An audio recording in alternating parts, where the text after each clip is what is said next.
Alright guys, welcome back to another video. Today we're out here on Spring Creek. It's been a while since I've been out here. Usually I like to make it out here like once a year at least, just because this place has this sort of like that nostalgic feeling for me, because this is where I really started fly fishing and sort of honed in my skills with fly fishing. I also caught my first Central PA wild brown trout here, and over the years I've just fished Spring Creek a ton. The past few years I haven't really touched it much. Like I said, just probably like once or twice a year. I love coming back here. I love the atmosphere on Spring Creek. It just got that pristine trout stream feel. I don't know how to describe it. I'm sure you guys know what I mean if you've ever fished Spring Creek. But like I said, here it's probably about almost 7 now. I've started fishing around 6:15. I finally got into the first fish there, so I'll go ahead and show you guys that one now, and we'll see what else we can get. All right guys, so we got into our first fish of the day here. I hooked up with one earlier, but he got off. Looks like he took the waltz there, which is usually a good bet for Spring Creek. So I'm gonna go ahead and get him off and we'll get a slow-mo release of him.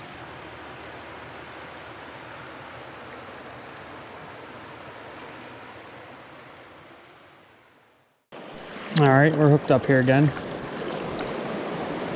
This one kind of took it on the swing. I think maybe he's on the top fly. We'll see here once we get him in. A little better size one.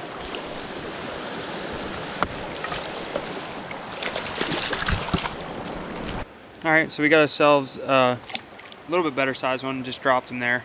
I'll show you guys the fly that he was on. So he kind of took it on the swing. I'll put a little bit better picture in. You can't really see this on the camera too good, but it's like an olive paragon, but it has like a little flash butt to it. He kind of took that swinging down through, sort of towards that tail on the far side. All right, so we still have only caught those two. It's been probably about another 45 minutes since we last checked in here. I'm getting up to this little deeper run here. There's two of these deeper runs that go through the creek here. So I'm gonna try running this little split shot on there to see if that helps get down to the bottom. For some reason my camera won't focus. I mean, I've been on the bottom, but I just wanna make sure that we're on the bottom. So I'm gonna try this and see if we get hung up a little too much or not. All right, so I wasn't even paying attention, and I went to go lift my rod, and we hooked up with one here. I just caught this one here. He was kind of like on the swing. I wasn't even paying attention. I was getting ready to lift my rod, and then he was on there.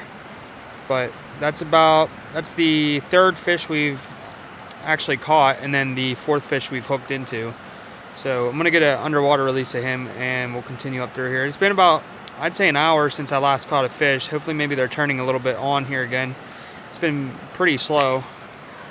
Well, there he goes. All right, so I guess we're not getting an underwater release of him since he flopped out, but he was on the pheasant tail, size 16. I'm using size 16 pheasant tail and a size 16 waltz on top.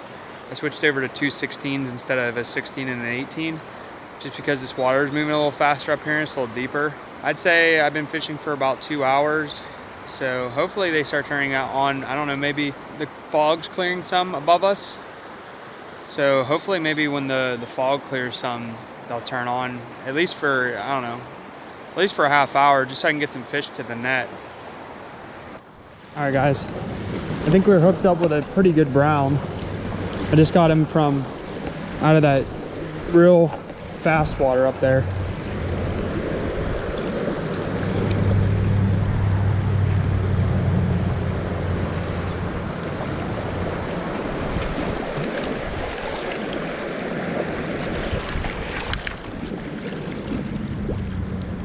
Not a bad brown for Spring Creek. We just got into this guy. He's probably about 14, 15 inches. So pretty good Spring Creek brown here. I just got him. I'll show you where I got him here after we release him. I'm gonna go ahead and get an underwater release of him.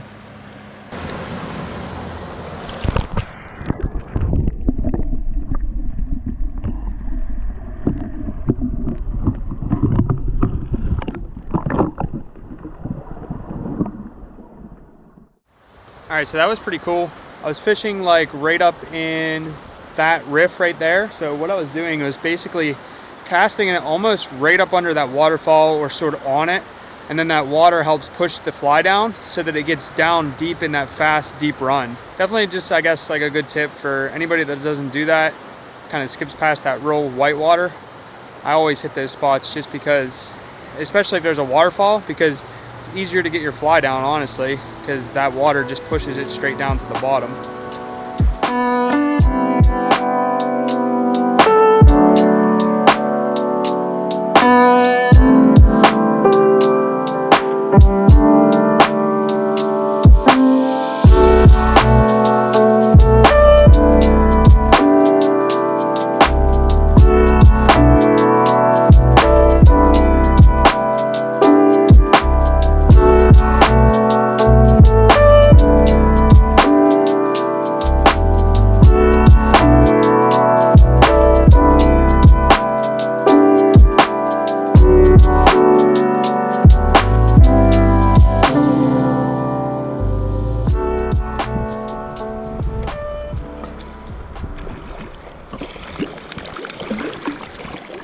Alright guys, so we just hooked up with this one. I got him on the size 16 bread and butter. Just kind of slowly nymphing up through. It's sort of like slower, deeper riffles. Nice beautiful trout. I like the spots on him.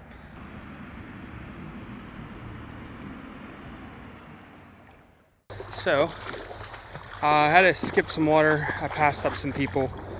I asked them if I could skip around them, and I walked up to give them. I don't want to completely cut them off. So we're up. This is like actually one of my favorite sections where I'm going to start right here. So we'll see what we can get up through here.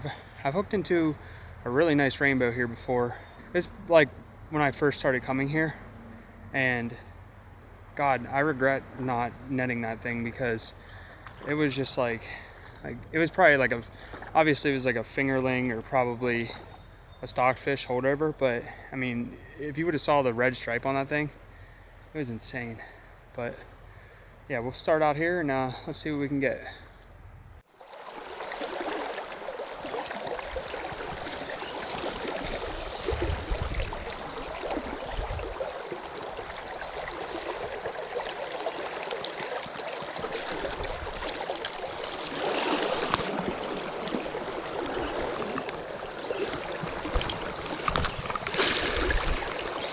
Alright, so we just hooked into this little tiny rainbow here.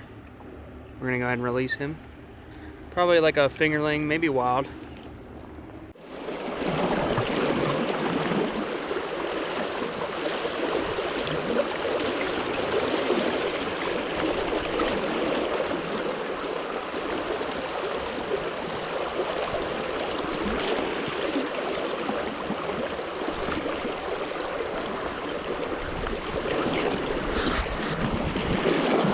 Alright guys, this is a big fish.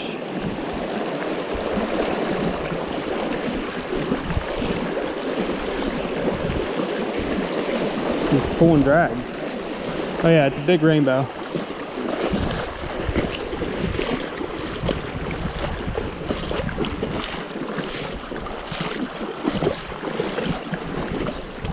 Big rainbow. I'd say 17, 18.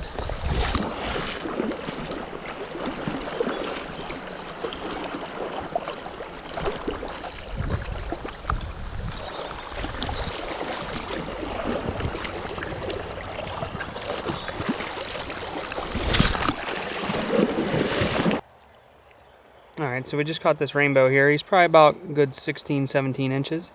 He fought pretty good. I'd say a very high possibility that he could be wild or a fingerling because his fins are basically perfect and all of his spots are pretty natural looking. I'm going to go ahead and get some pictures of him and then we'll get a release underwater.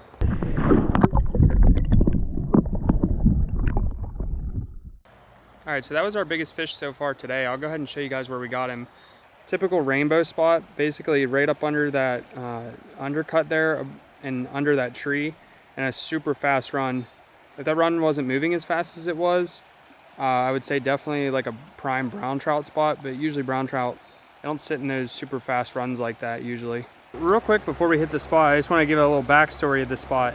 This one time I was fishing up through here, it was in spring, but from about right there to there, I caught like 3 15-inch browns all in a row right off that edge right there. I was like freaking out because that was like the first spring that I was ever fishing out here in central PA, but it was like insane.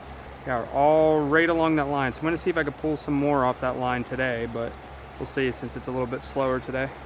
so that is going to be it for today. It's probably about 11 o'clock right now. So I fished for a good 5 hours, picked up about, I would say, 10 fish. 2 of them were nice and the rest were, you know, decent, and one little rainbow.